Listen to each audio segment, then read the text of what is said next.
नमस्कार जय जगन्नाथ दर्शक बंधु पीएम आवास योजना रे 2,80,000 नुआ घर को मिलिला मंजूरी जानतु केमिति करिवे अप्लाई ता पूर्व वीडियो गोटे लाइक करी चैनल टी को सब्सक्राइब कर दिंतु एवं नोटिफिकेशन टी को ऑल कर रखंतु एई बड़ी गुरुत्वपूर्ण वीडियो सर्वप्रथम जानि पारिबे वीडियो टी को शेष पर्यंत देखंतु ता सहित आपण ई न्यूज टी को कोउ जिल्ला रु देखुचंती हमकु तळे कमेंट माध्यम रे जणांतु चालन दर्शक बंधु खबर पर नजर पकाइबा गरीब एवं असहाय परिवारक पई आसिला एक बड़ खबर केंद्र सरकार प्रधानमंत्री आवास योजना बा सहरांचल अधीन राज्य पई 2,80,000 नूतन घर मंजूरी करिसेंती।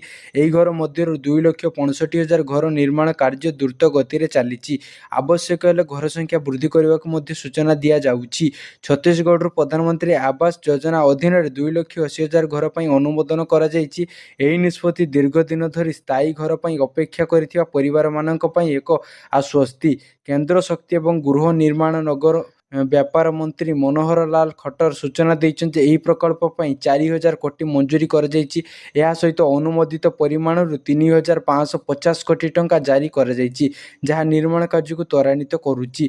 योजनार हिताधिकारी आधारित निर्माण वर्ग अधीन योग्य व्यक्ति मानक मोट 2.5 लाख टंका सहायता मिलिथाय। एही राशि घर निर्माण पई सीधा सड़क बंटन करा जाय।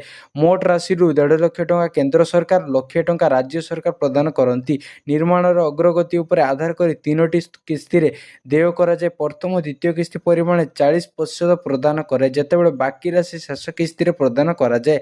एही योजना अधीन 30 रु 35 वर्ग मीटर घर निर्माण कर जाय परिबो। घरे अति कम रे 2टी कोठरी, एक रोसई घर एवं शौचालय रहिबा आवश्यक। जे माने जमी नै सेमानक अन्य योजना माध्यम रे जमी जगाई दिया जाय परिबो। आग्रही व्यक्ति माने प्रधानमंत्री आवास योजना सहरांचल सरकारी वेबसाइट परिदर्शन करी अप्लाई फॉर PMAYU 2.0 विकल्प रे क्लिक करी एही योजना पई आवेदन करि परिबे।